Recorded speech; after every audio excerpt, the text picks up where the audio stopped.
Hello दोस्तों, welcome to the buzz the brave manga. आज हम ग्लोबल फ्रीज का नया चैप्टर कंटिन्यू कर रहे हैं जो मैंने आपके लिए इंग्लिश में रिवराइट किया है। पूरा विजुअल्स और एडिट्स मैंने खुद बनाया है ताकि एक्सपीरियंस स्मूथ रहे। ओरिजिनल मांगा को ऑफिशियल सोर्स से सपोर्ट जरूर करें। चलिए स्टार्ट करते हैं आज का चैप्टर। चैप्टर 2524 तीन सिरों वाला कबीला, the three headed clan. Bharat. Indira चांद से वापस आ गया था और इस यात्रा ने उसके शरीर के सभी छोटे छोटे कांटों को जैसे शांत कर दिया था। उसका आभा, ऑरा अब और भी गहरा था और उसकी खामोशी में भी एक आश्चर्यजनक और गहरा प्रभाव था। वो अपने साथ न केवल ठंडी चांदनी लाया था बल्कि समाल की शक्ति का एक अंश भी लाया था। निषिद्ध शक्तियों से अभिशप्त एक ऐसा अंधेरा जो उसकी परछाई में एक धीमी सांस की तरह बस गया था। गांव चांगकों का विद्रोह और चले जाना कैलेंडर के एक पन्ने के पलटने जैसा था। इंदिरा ने पहले ही इस दिन को एक फुटनोट की तरह लिख लिया था। इसे भूलकर आगे बढ़ना ही सबसे अच्छा था। उसे गांव चांगकों की परवाह नहीं थी क्योंकि उसकी नजर में भाग्य पहले से ही तय था। गांव चांगकों को यह नहीं पता था कि जिस दिन उसने भारत में शामिल होने का फैसला किया था उसी दिन इंदिरा को पता चल गया था कि एक दिन वो उसे धोखा देगा। हालांकि वो दूरदर्शी था और भविष्य देख सकता था, लेकिन वर्तमान नहीं। फिर भी इससे गांव चांगकों के प्रति उसकी उदासीनता पर कोई असर नहीं पड़ा। चूंकि भाग्य अपरिहार्य है, इसलिए बस समय के साथ बहते रहना चाहिए। उसकी नजर कभी भी बिखराव पर ज्यादा देर नहीं टिकी क्योंकि वो हमेशा अगले क्षेत्र को लेकर चिंतित रहता था। इंदिरा जमीन के नीचे की दुनिया में उतरा, सीधे बाहुवार मंदिर, बाहुवर टेम्पल के नीचे, जो भारत का सर्वोच्च पवित्र स्थल था और जिसकी पूजा अनगिनत युगों से की जाती रही थी। इस देश में जहां पूरी आबादी धर्म में विश्वास करती है, अब ऐसा लगता है कि उनकी आस्था अंधविश्वास के बजाय वास्तव में अपरिहार्य, इनेविटेबल है। भूमिगत दुनिया एक उल्टे ग्रीन हाउस की तरह है जहां नमी टखनों से कंधों तक रेंगती हुई महसूस होती है। यहां के प्राचीन पेड़ जीवाश्म फॉसिल्स नहीं बने बल्कि बढ़ते रहे। उनके तने शहर की दीवारों से भी चौड़े थे और उनकी जड़ें गुफा की छत तक फैली हुई थी जिसने पत्थर के गुंबद को एक घने नेटवर्क में सिल दिया था। आसमान वास्तव में आसमान नहीं था बल्कि एक पतला फास्फोरेसेंट कोहरा था। उस धुंध से समान रूप से हरी रोशनी रिस रही थी जिससे हर चीज की रूपरेखा एक तालाब जैसी चमक दे रही थी। इंदिरा यहां पहली बार नहीं आया था। पिछली बार वो कयामत की शुरुआत में यहां आया था जब उसने तीन देवताओं का परीक्षण, trial of the three gods, पार किया था। यही उसे और भी अधिक शक्ति प्राप्त हुई थी। इंदिरा ने एक औपचारिक चोगा पहना हुआ था। उसके शानदार कपड़े, साफ रंग और कोणीय चेहरा सब उसकी ब्राह्मण पहचान को दर्शा रहे थे। वो धुंध और नम जंगल को पार करते हुए ऊंचे प्राचीन पेड़ों के बीच से निकला, हाथ बढ़ाकर केले के पत्ते को एक तरफ हटाया और उसके सामने जो दिखाई दिया वो एक विशाल भूमिगत समुद्र था। ये एक प्राचीन समुद्र है जो खनिज लवणों और सूक्ष्म जीवों से समृद्ध है। पानी मटमैला है लेकिन प्रदूषित नहीं, दूधिया सफेद जिसमें नीले रंग की झलक है। जब इसमें हल्की लहरें उठती हैं तो ये छोटे छोटे फास्फोरेसेंट स्पार्कल छोड़ता है, जैसे रात को पीसकर पाउडर बना दिया गया हो। समुद्र इतना शांत था कि ऐसा लगा जैसे पूरी दुनिया अपनी सांस रोके हुए है। तभी समुद्र के बीचों बीच एक घेरा बना। छपाक, स्प्लैश। पहले पानी उछला, फिर समुद्र के नीचे से धीरे धीरे एक विशाल साया उभरा।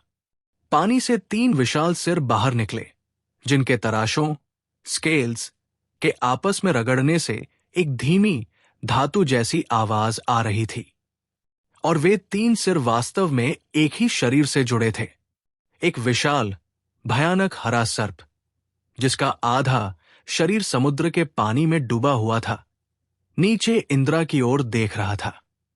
उसके प्रत्येक सिर की आंखों की जोड़ी पूरी तरह अलग है। बाई पुतली उगते सूरज की तरह गर्म और उज्जवल है। बीच वाली एक मृत तारे के ठंडे क्रिस्टल जैसी, साफ लेकिन निर्दयी है। दाई ओर की पुतली जलने वाली लौ की तरह है, जिसमें गहरे लाल रंग की चमक बह रही है। 3 सिरों वाला वो सर्प धीरे धीरे समुद्र में कुंडली मारने लगा। उसका शरीर दूधिया, सफेद और फिरोजा रंग के बीच हिल रहा था। पानी उसके तराशों से पंखे के आकार में नीचे गिर रहा था, जिससे हल्की बूंदाबांदी हो रही थी। उसे अपनी पहचान बताने की जरूरत नहीं थी। भारत की पौराणिक कथाओं ने पहले ही उसका प्रोटोटाइप प्रदान कर दिया था। त्रिदेव, ट्रायून गॉड की परछाइयां उसमें एक हो गई थी। सृष्टि, संरक्षण और विनाश उसके 3 सिरों के भीतर समाहित थे। ये भरत के देवता है, जिनकी उन्होंने अनगिनत युगों तक पूजा की है। वे मानवता के रक्षक देवदूत हैं। 3 सिरों वाला सर्प कबीला। इंद्रा किनारे पर रुक गया। उसके कपड़े लहरों के साथ धीरे से फड़फड़ा रहे थे। उसके चेहरे पर वैसी ही मुस्कान थी जैसी ऐतिहासिक नाटकों में देखी जाती है। एक ऐसी मुस्कान जो सांत्वना भी देती थी और घोषणा भी। उसने हाथ जोड़े और श्रद्धा से अपना सिर झुकाया। महान विष्णु को प्रणाम। विष्णु 3 सिरों वाले कबीले के 3 मुख्य नेताओं में से एक की उपाधि है। उनके साथ प्रसिद्ध शिव और ब्रह्मा भी है। विष्णु के तीनों सिरों ने नीचे की ओर देखा और उनकी आवाज समुद्र की गहराई से गूंजती हुई निकली। ब्रह्मा के लोग, तुम्हारी वफादारी स्वीकार कर ली गई है। जब दुनिया उलट पुलट होगी तो 3 सिरों वाला कबीला तुम्हारी रक्षा करेगा।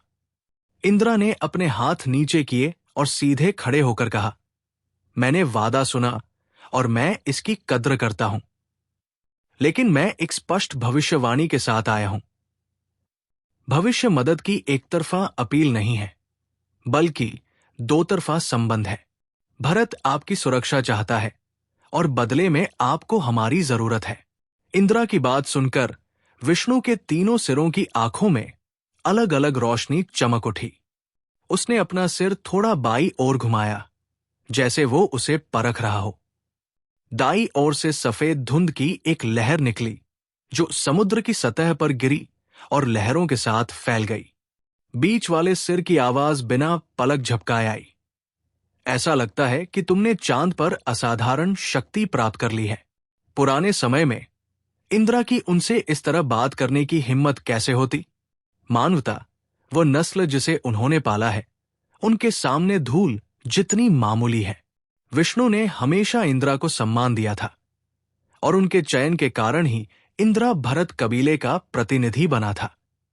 हालांकि ऐसा लगता है कि जिस व्यक्ति को उन्होंने बढ़ावा दिया, वो अब उतना आज्ञाकारी और समझदार नहीं रहा। यह सिर्फ भाग्य का एक छोटा सा उपहार है।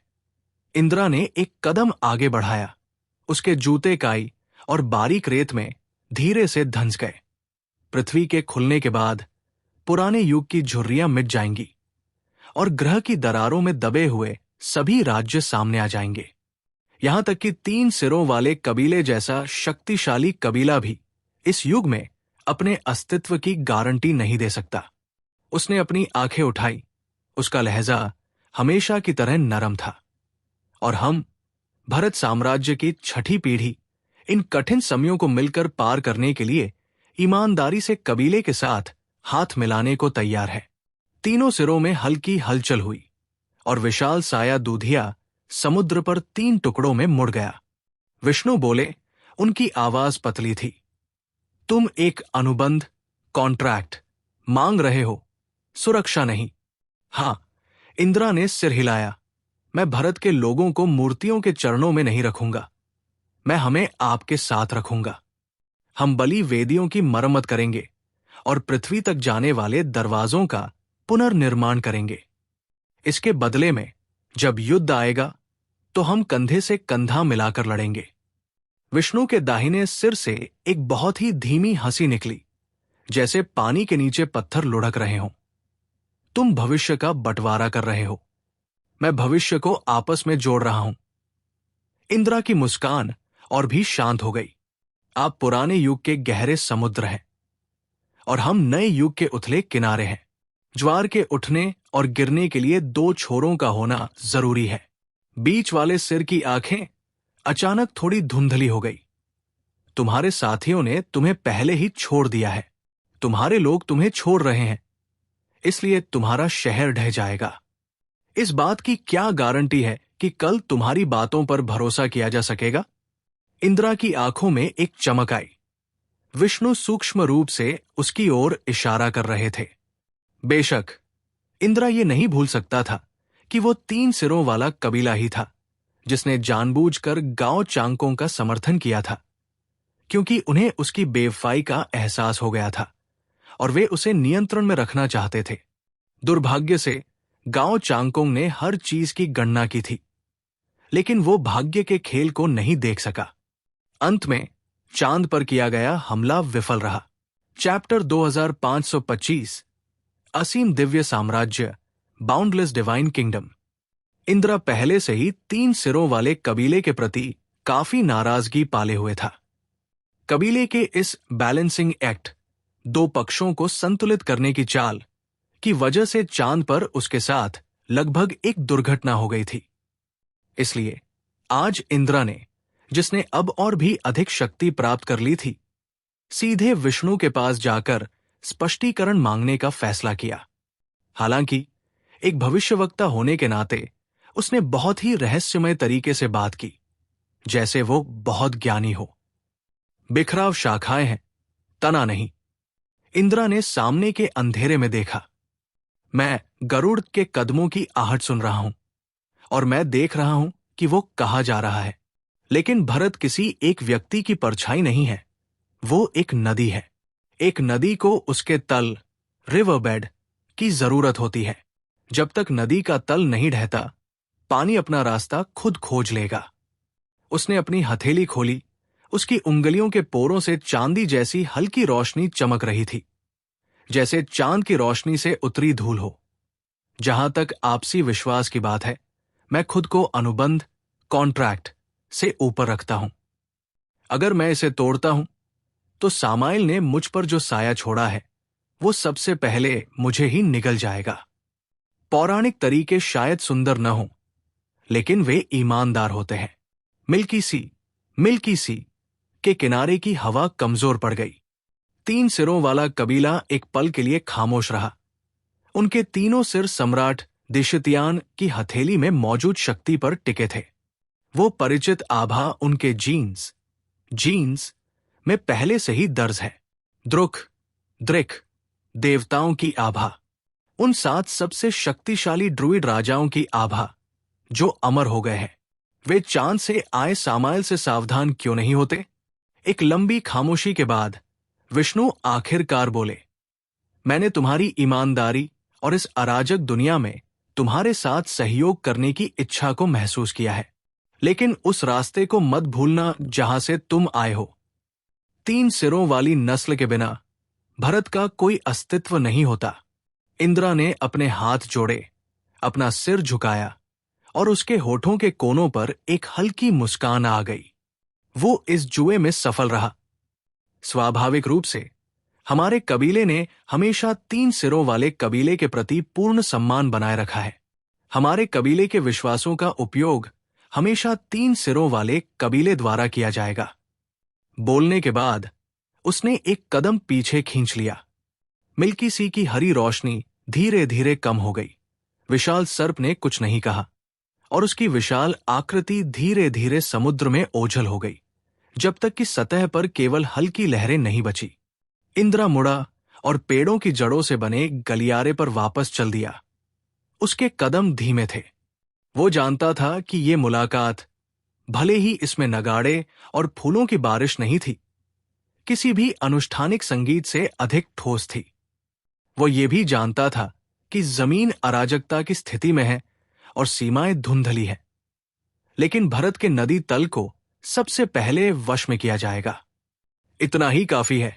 अब आप अगला पन्ना पलट सकते हैं। तबाही के बाद बेइहाई है कि हवाएं सबसे तेज चाकू की तरह थी, जो धरती को काट रही थी और सभी जीवित प्राणियों के साथ मांस के टुकड़ों जैसा व्यवहार कर रही थी। जिस रात एसगर्ड विस्मृति में समा गया, आधी रात का सूरज फट गया और उत्तरी यूरोप के निवासी शीत लहर की चपेट में आ गए।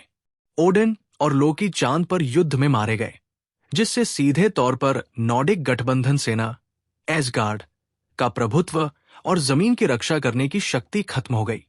हालांकि मृत्यु की देवी हेला वापस आ गई है, लेकिन उसकी केवल 20,000 अंकों की शक्ति इंडेक्स उसे बाहरी नस्लों के आक्रमण के सामने पूरी तरह बेकार बना देती है।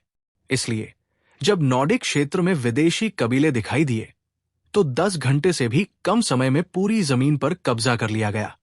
अजनबी लोग बर्फ की चादर पर खाड़ियों फ्योर्ड्स में फैल गए, कस्बे आग और पाले के बीच टूट गए और शरणार्थियों के काफिले आधे महाद्वीप को पार कर गए और आखिरकार दक्षिणी धूप में बैटिगंग की दीवारों और गुंबदों को देखा। वो पूरे नॉर्डिक महाद्वीप के लिए आखिरी उम्मीद थी। हताश शरणार्थी, चाहे वे आस्तिक हो या नास्तिक, धर्म और देवताओं पर अपनी उम्मीदें टिकाने लगे। बैटिगंग शहर छोटा है, जिसकी दीवारें ऊंची लेकिन पतली हैं, और सेंट पीटर स्क्वायर की पत्थर की सतह खून और राख में पीली चमक रही है। फिर भी भीड़ जमा थी। 300,000 से अधिक चेहरे बैटिगंग के बाहरी इलाके में जमा थे। उनकी सुन्न आंखों में उम्मीद की बस एक किरण थी। ईश्वर आपका भला करे, मे गॉड ब्लेस यू, किसी ने फटी आवाज में चिल्लाया और अनगिनत अन्य लोगों ने जवाब में वही दोहराया, दयालु प्रभु हमें बचाओ, हमने सारी उम्मीद खो दी है, बुराई के द्वार खुल गए हैं और राक्षस मानवता पर हमला कर रहे हैं। हम आपसे अपने भक्तों को बचाने की विनती करते हैं। विलाप और प्रार्थनाओं से हवा भर गई, जबकि कुछ लोग अपने घरों को खोने के गम में सुन पड़े थे। कोई बच्चों को पकड़े हुए था, कोई बुजुर्गों की व्हीलचेयर खींच रहा था, तो कोई मिलिट्री कंबल में लिपटे शव को पकड़े हुए था। प्रार्थनाएं लहरों की तरह उठीं, एक के बाद एक, जैसे मंदिर की ओर बढ़ता ज्वार हो। वे नहीं जानते थे कि क्या ये छोटा सा बैटिगंग उन्हें उम्मीद दे सकता है, लेकिन अभी के लिए वे अंतिम उपाय के रूप में कुछ भी करने को तैयार थे। उनके सामने सफेद चोगों में कई पादरी और युद्ध की वर्दी में नाइट्स टेम्पलर खड़े थे। इन लोगों ने उमड़ते शरणार्थियों को दया भरी नजरों से देखा, लेकिन किसी ने कोई हरकत नहीं की। इन शरणार्थियों को स्वीकार करना है या नहीं, इसके लिए पोप की मंजूरी जरूरी थी। चिल्लाहट और प्रार्थनाएं तेज होती गई और ऐसा लगा कि छोटा सा बैटिगंग उस आवाज से टूट जाएगा। इस शोर के बीच सेंट जॉन कैथेड्रल के ऊंचे सफेद दरवाजों से नए पोप की आकृति धीरे धीरे उभरी। चर्च के दरवाजों से अत्यधिक रोशनी निकली, जैसे कोई इंसान बाहर नहीं आया हो, बल्कि साक्षात भगवान। जॉर्ज विगिंस ने सफेद चोगा पहना था, जिसके किनारों पर सोने के धागे सूरज की रोशनी में गर्म और गरिमापूर्ण लग रहे थे। वो बाहर आए और पूरी दुनिया रोशन हो गई। आसमान के काले बादल छंटते हुए महसूस हुए। सभी शरणार्थियों ने सिर उठाकर सबसे पहले उस प्रकाश पुंज को देखा और उन्हें पवित्रता और ज्ञान का अनुभव हुआ। वह भगवान है, भगवान हमें बचाने आए हैं।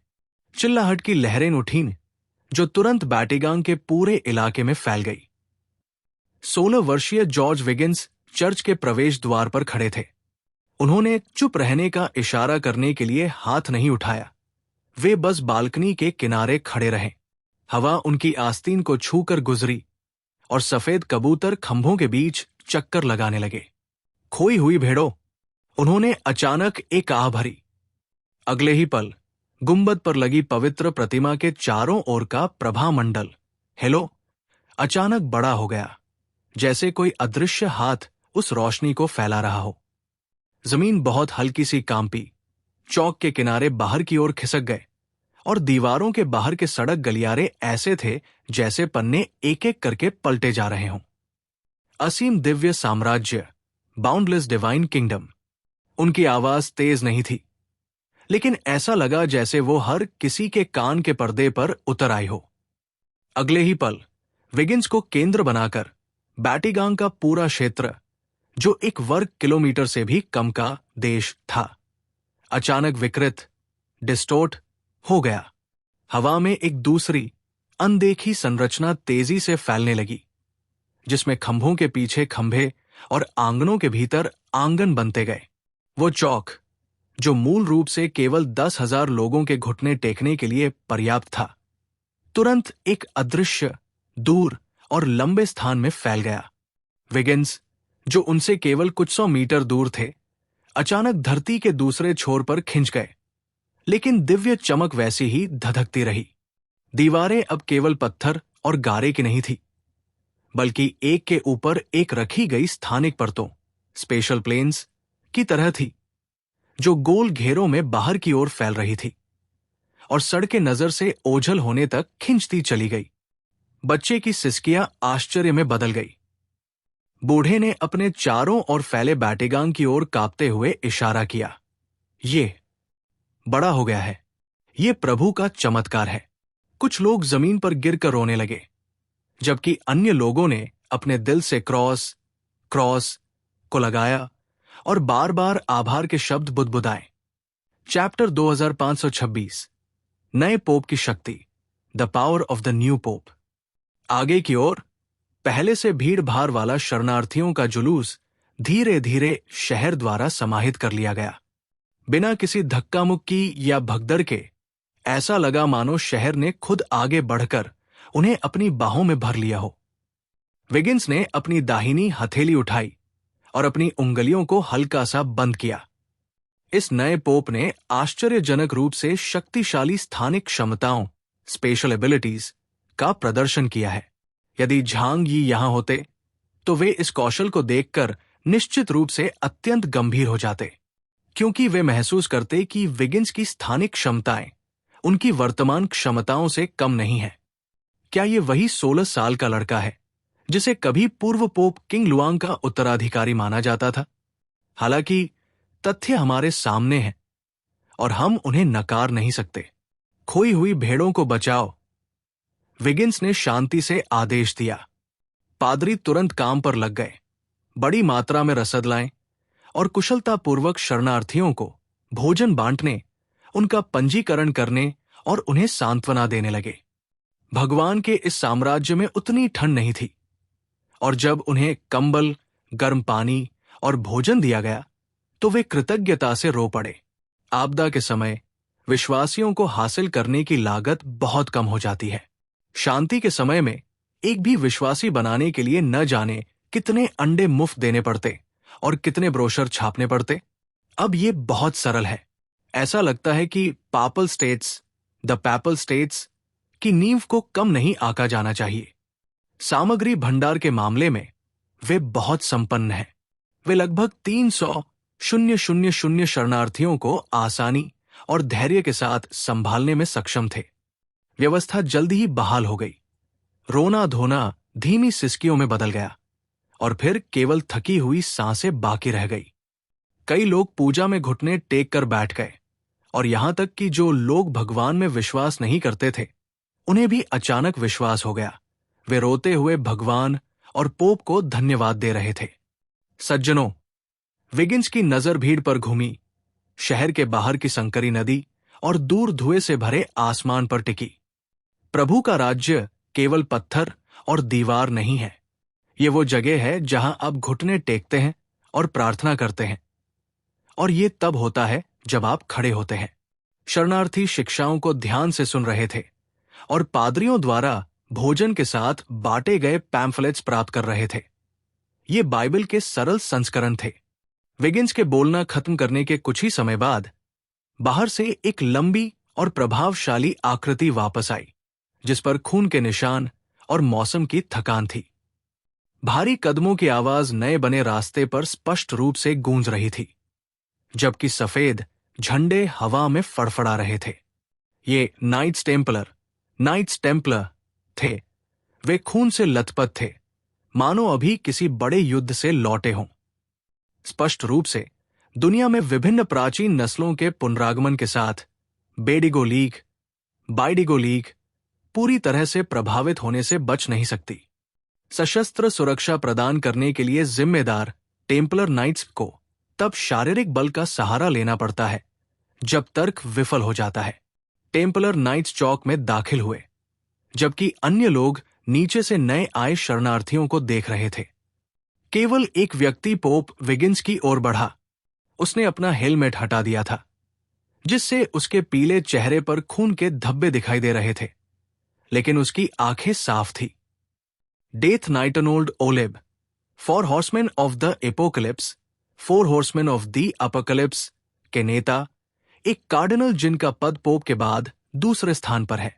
वो पवित्र सीढ़ियों के नीचे आए, विगिन्स के सामने एक घुटने पर झुके और अपने पास शुद्ध सफेद लपटों के साथ जलती हुई एक लंबी तलवार जमीन में गाड़ दी।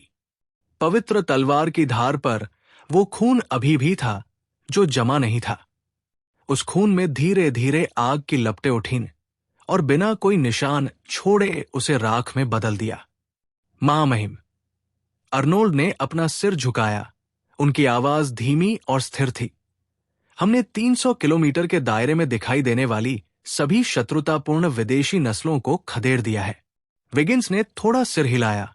उनकी नजर पीछे की कतारों पर गई। पवित्र तलवार खून से सनी है, न्याय बनाए रखने के लिए, रक्तपात के लिए नहीं। आपने अच्छा किया। मैं आपके पवित्र फरमान का पालन करूंगा। अर्नोल्ड ने ऊपर देखा।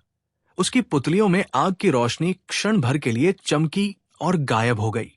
वो धीरे धीरे खड़ा हुआ, नीचे जमा 300,000 शरणार्थियों की भीड़ को देखने लगा। उसकी नजर जटिल हो गई। ये अंत समय, एंड टाइम्स है। बाइबल में बताया गया वही अंत समय। नर्क के द्वार खुले हैं और राक्षस धरती पर दिखाई दे रहे हैं। विगिन्स चौक की ओर मुड़े। प्रभु ने कहा है कि केवल वही जो उनमें सच्ची श्रद्धा रखते हैं इस आपदा से मुक्त किए जा सकते हैं। उनके कंधों पर सूरज की रोशनी पड़ रही थी, जिससे उनका सफेद चोगा हल्का फड़फड़ा रहा था। सज्जनों, उन्होंने कहा, आज हम जो देख रहे हैं वो प्रभु द्वारा दी गई एक परीक्षा है, लेकिन साथ ही एक अवसर भी है। उन्होंने अवसर, टाइमिंग शब्द से परहेज नहीं किया, बल्कि उस पर बहुत जोर दिया। जब आपदा आती है तो लोगों के दिल हवा में मोमबत्ती की लौ की तरह होते हैं। लपटों को बचाने के लिए हवा की जरूरत होती है, और वो हवा व्यवस्था और विश्वास है। वैटिकन को जो करने की जरूरत है वो केवल उन्हें अपनी दीवारों के भीतर लेना नहीं है, बल्कि उनके डर को इकट्ठा करना और उन्हें प्रकाश की एक किरण में बदलना है जो उनके रास्ते को रोशन कर सके। चौक में कुछ लोगों ने ऊपर देखा, कुछ धीरे से रोए और कुछ ने अपने माथे को जमीन पर और भी जोर से टिका दिया। विगिन्स की नजर सीढ़ियों के सबसे नजदीक शरणार्थियों की कतार पर पड़ी। ये 3 लोगों का एक परिवार था, और आदमी ने अपनी गोद में उत्तर से लाई गई लकड़ी की एक नक्काशी पकड़ी हुई थी। बच्चा गहरी नींद में सो रहा था। उसकी छोटी सी छाती सांसों के साथ ऊपर नीचे हो रही थी। अर्नोल्ड, विगिन्स की आवाज नरम हो गई। नाइट्स को 3 हिस्सों में बांट दो, 1/3 गैरिसन के लिए, 1/3 गश्त के लिए और 1/3 मंदिर के भीतर मेरे साथ आने के लिए। आज रात से दिव्य क्षेत्र, डिवाइन रियल्म की बाहरी परिधि को एक और घेरे तक बाहर धकेल दिया जाएगा। अर्नोल्ड की भौहें हल्की सी तन गई। एक और कदम आगे, इसे और धकेलो। विगिन्स ने दूर अंधेरे क्षितिज की ओर देखा। विदेशी नस्लें केवल एक अस्थायी लहर नहीं है। यदि उत्तर खाली है तो दक्षिण में भीड़ उमड़ पड़ेगी। हम उनसे नफरत नहीं करेंगे। हम उनके शहर बनाने से पहले अपने दिलों में अपना शहर बनाएंगे। असीम दिव्य साम्राज्य टकराव के बारे में नहीं है, ये समावेशिता के बारे में है।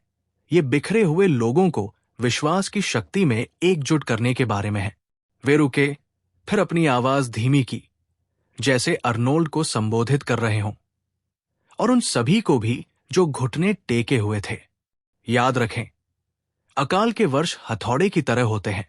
जब हथौड़ा पड़ता है तभी लोहा, शक्ति, बनता है। हम सभी लोगों के डर को अपनी प्रार्थनाओं में रखेंगे और हम सभी लोगों की आशाओं को वेदी तक ले जाएंगे। आपका खून व्यर्थ नहीं बहेगा, ये विश्वास की एक नदी बनाएगा। अर्नोल्ड ने झुककर कहा, समझ गया। फोर हॉर्समैन के बाकी 2 सदस्य कहाँ हैं? विगिंस ने पूछा। फमीन नाइट्स पश्चिमी समुद्र के मुहाने की रखवाली कर रहे हैं, जबकि प्लेग नाइट्स राहत चैपल स्थापित करने के लिए वो नदी के मैदानों में प्रवेश कर चुके हैं। अर्नोल्ड ने उत्तर दिया, आपदा बहुत तेजी से आई और हमारे पास जनशक्ति कम थी, इसलिए हमें ऑपरेशन चलाने के लिए अपनी सेना को विभाजित करना पड़ा। चिंता मत करो, सब ठीक हो जाएगा। विगिंस की आवाज थोड़ी कच्ची, अपरिपक्व थी, लेकिन उनका व्यवहार परिपक्व था। हमारी टीम और भी मजबूत होती जाएगी। उनकी आंखों में एक अजीब सी हलचल थी। भगवान का राज्य असीम है और विश्वास की शक्ति जितनी अधिक होगी उतना ही बेहतर होगा, और जितने अधिक विश्वासी होंगे उतना ही अच्छा होगा। नाइट्स टेम्पलर जल्दी ही फिर से निकल पड़े। उनके कवच के टकराने की आवाजें प्रार्थनाओं के भजनों के साथ मिल गई और धीरे धीरे नए विस्तारित शहरी परिदृश्य में विलीन हो गई। पादरी और नन हर कांपते हाथ को भोजन और गर्म पानी देना जारी रखते थे और ऐसे समय में उपदेश देना नहीं भूलते थे। वे घबराई हुई आंखें पवित्र शास्त्र की बातें सुनकर ऐसा महसूस कर रही थी मानो उन्होंने जीवन की कोई डोर पकड़ ली हो, और उनके दिल आश्वासन से भर गए थे। क्लॉक टावर पर कबूतरों का झुंड उड़ा और फिर से उतर गया। उनके सफेद पंख सूरज की रोशनी में टिमटिमा रहे थे, जैसे कोई छोटी लेकिन दृढ़ आशा हो। विगिंस बालकनी के किनारे खड़े होकर जुलूस को गायब होते देख रहे थे। उन्होंने अपनी नजरें हटाईं और प्रार्थना में धीरे से अपने हाथ जोड़ लिए। असीम दिव्य साम्राज्य उनकी हथेली में फैलता और सिकुड़ता था, जैसे समुद्र के ज्वार की सांस हो। चौक में 300,000 से अधिक लोगों की परछाइयां लंबी और छोटी होती गई और अंततः सफेद पत्थर पर शांति से लेट गई। प्रभु हम पर नजर रख रहे हैं। उन्होंने अपना सिर उठाया और आसमान की ओर देखा। हालांकि वे जानते थे कि सच्चे ईश्वर एक उच्च आयाम में है या भौतिक अर्थों में ऊपर है, लेकिन ऊपर देखने के कार्य ने उनकी धर्मपरायणता को दर्शाया। ये लगभग यहां है। हम एक नई दुनिया की ओर बढ़ रहे हैं। हमने पहले ही नर्क के 7 शैतान राजाओं की शक्ति के 2 हिस्से प्राप्त कर लिए हैं। एक बार जब हमें बाकी 5 मिल जाएंगे तो मैं सबसे बड़ा चमत्कार करने में सक्षम हो जाऊंगा, और यही भगवान द्वारा 6ठी पीढ़ी के निर्माण का सच्चा अर्थ है। यहां आज का चैप्टर एंड होता है। मुझे उम्मीद है आपको ये पसंद आया होगा। कृपया मेरे गेमिंग चैनल को भी सब्सक्राइब करें। मैं सर्वाइव करने और कंटेंट बनाते रहने की कोशिश कर रहा हूं। दोस्तों, ये था आपका आज का सपोर्ट चैनल। मेरे लिए आपको बहुत वीडियो मायने कैसा रखता लगा है। कमेंट में जरूर थैंक्स। बताएं। अगर आप मांगा स्टोरीज एंजॉय करते हैं तो वीडियो को लाइक करें और बस द ब्रेव मांगा को सब्सक्राइब करना मत भूलिए। मिलते हैं नेक्स्ट